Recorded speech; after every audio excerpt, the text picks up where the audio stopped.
Marcos Contabilidade. Dicas de contabilidade. Tema: férias. Veja quem tem direito, quando pode tirar e valor a receber. Quem tem direito? Trabalhadores e trabalhadoras formais, com registro em carteira, têm direito às férias após 12 meses de trabalho, o chamado período aquisitivo. Quando? Se o trabalhador foi admitido, por exemplo, hoje, daqui a um ano, terá completado um período aquisitivo e a empresa terá a partir de então mais 12 meses para conceder o descanso. Geralmente, o trabalhador escolhe uma data e negocia com o patrão o que for bom para ambas as partes. Vale ressaltar que a lei determina que se o empregador não conceder as férias nesse prazo legal terá de pagar o período das férias em dobro. Quantos dias de férias? Após os 12 meses de trabalho, por lei, a empresa deve conceder 30 dias de descanso remunerado. Posso dividir esse período? Sim. A reforma trabalhista permite o fracionamento das férias. O trabalhador pode tirar os a 30 dias corridos e pode também dividir o período em até 3 ocasiões. A regra determina que um dos períodos não poderá ser menor do que 14 dias. Os demais períodos não poderão ser menores do que 5 dias. O mais comum é o trabalhador tirar férias de 15 dias em uma determinada época e depois mais 2 vezes, por exemplo, mais um período de 10 e outro de 5 dias, ou de 8 e 7 dias, respectivamente. O trabalhador precisa concordar com o fracionamento das férias. Isso não pode ser imposto pelo patrão. Que dia posso entrar em férias? A legislação proíbe o início das férias em dias que antecedem feriados ou repouso semanal remunerado, ou seja, as férias não podem começar em um sábado ou domingo, nem na quinta-feira e nem na sexta-feira. O comunicado de férias, obrigatoriamente deve ser feito pelo empregador com antecedência de 30 dias, devidamente documentado. O trabalhador deverá apresentar sua carteira de trabalho para anotação do período. Tem um porém. No que diz respeito ao período escolhido para tirar as férias, a CLT tem 2 considerações. 1. Membros de uma mesma família que trabalharem na mesma empresa terão direito a gozar férias no mesmo período, se assim o desejarem e se disto não resultar prejuízo para o serviço. 2. Empregados estudantes menores de 18 anos têm direito de fazer coincidir suas férias com as escolares. O que muda no salário? Todo trabalhador tem direito a receber 1/3, 1/3, do valor do salário a título de férias. Portanto, receberá o salário do mês mais o valor correspondente ao pagamento das férias. O adiantamento salarial e o abono de férias devem ser feitos em até 2 dias antes do início do período de férias. Se o trabalhador recebe o salário, por exemplo, no dia 10 e vai tirar férias no dia 5, já no dia 3 a empresa terá de efetuar o pagamento tanto das férias como do salário do mês. O salário do mês seguinte é menor? Sim. O valor menor assusta muitas vezes, mas é correto, já que o trabalhador recebeu o adiantamento de férias e do salário, antes de entrar, efetivamente, em férias. Quando volta, o valor que recebe é proporcional aos dias trabalhados no mês. Exemplo: o período de férias do trabalhador é de um mês normal, entre os dias 1º e 30 do mês e a empresa paga os salários no dia 31. 2 dias antes de sair de férias, o salário destes 30 dias é antecipado. Ao retornar, no dia 31, o trabalhador não tem nada a receber, já que já foi remunerado por todo aquele período. E quem teve contrato de trabalho suspenso? Historicamente, toda suspensão de contrato impacta no período aquisitivo, ou seja, as férias são adiadas. A medida provisória 1045/2021, que instituiu a suspensão de contrato de trabalho e a redução de jornada com redução e salários, vigente até agosto deste ano, não deixava clara essa regra.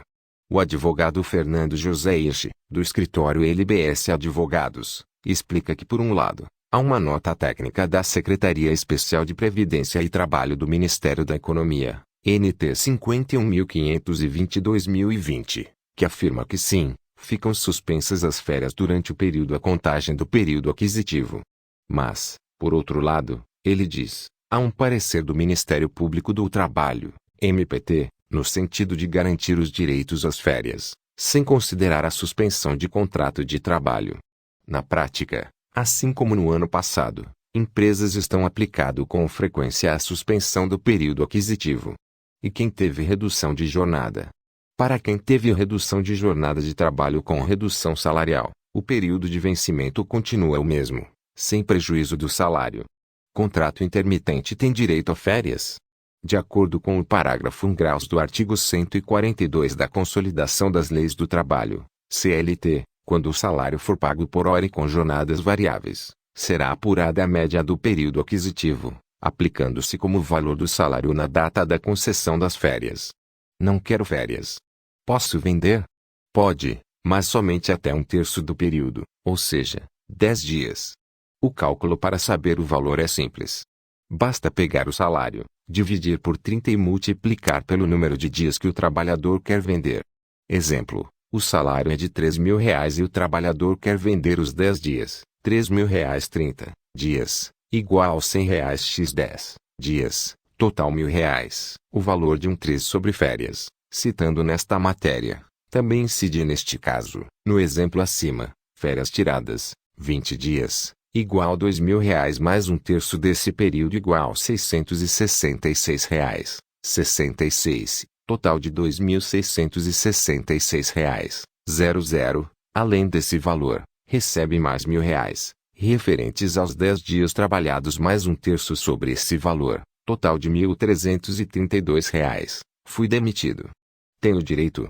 Em caso de demissão sem justa causa, o trabalhador tem direito de receber em dinheiro o restante do período aquisitivo, ou seja, as férias proporcionais. No caso de ainda não ter completado um ano de trabalho, a regra também vale. Se um trabalhador foi demitido com apenas 6 meses de registro em carteira, ele tem direito ao meio período de férias, ou seja, são as férias proporcionais ao tempo em que trabalhou na empresa mais 1/3 desse período. Para calcular o valor, basta dividir o salário por 12 e multiplicar pela quantidade de meses que você trabalhou durante o período aquisitivo. É bom saber faltas. As faltas ao serviço podem ter impacto no direito de férias. De acordo com o artigo 130 da CLT, o empregado terá direito a férias na seguinte proporção: 30 dias corridos, quando não houver faltado ao serviço mais de 5 vezes, 24 dias corridos, quando houver tido de 6 a 14 faltas, 18 dias corridos, quando houver tido de 15 a 23 faltas, 12 dias corridos, quando houver tido de 24 a 32 faltas. Não é considerada falta ao serviço a licença compulsória por motivo de maternidade ou aborto, por motivo de acidente do trabalho ou de enfermidade atestada pelo INSS, a ausência justificada pela empresa, durante suspensão preventiva para responder a inquérito administrativo ou de prisão preventiva, quando o réu não for submetido ao júri ou absolvido. Trabalho durante as férias. Durante as férias, o empregado não poderá prestar serviços a outro empregador, salvo se estiver obrigado a fazê-lo em virtude de contrato de trabalho regular, no caso de 2 empregos. Férias não concedidas. O artigo 137 da CLT prevê um conjunto de sanções ao empregador que não concede ou atrasa a concessão ou a remuneração das férias de seus empregados. Caso sejam concedidas após o fim do período concessivo, as férias serão remuneradas em dobro. De acordo com a súmula 81 do TST, se apenas parte das férias forem gozadas após o período concessivo, remuneram-se esses dias excedentes em dobro. No caso de não concessão, o empregado pode ajuizar reclamação trabalhista para que Justiça do Trabalho fixe o período de férias, sob pena de multa diária. Há, ainda, previsão de multa administrativa. Férias pagas, mas não gozadas. O gozo de férias é considerado um direito indisponível, ou seja, o empregado não pode abrir mão dele. Assim, o empregador que remunera férias não gozadas e as converte em dinheiro para o empregado age de forma ilícita. Empregado doméstico. A regra geral também se aplica aos empregados domésticos. A categoria tem direito a férias anuais remuneradas de 30 dias com abono de 1/3, a férias proporcionais quando for dispensados sem justa causa e a conversão de 1/3 das férias em abono pecuniário. Servidor público. No caso do servidor público federal, Regido pela Lei 8.112/1990, o direito às férias conserva boa parte das características da CLT. A principal diferença é a possibilidade de acumulação por no máximo 2 períodos, em caso de necessidade do serviço. Para servidores públicos estaduais e municipais, deve-se observar o regime jurídico estadual ou municipal.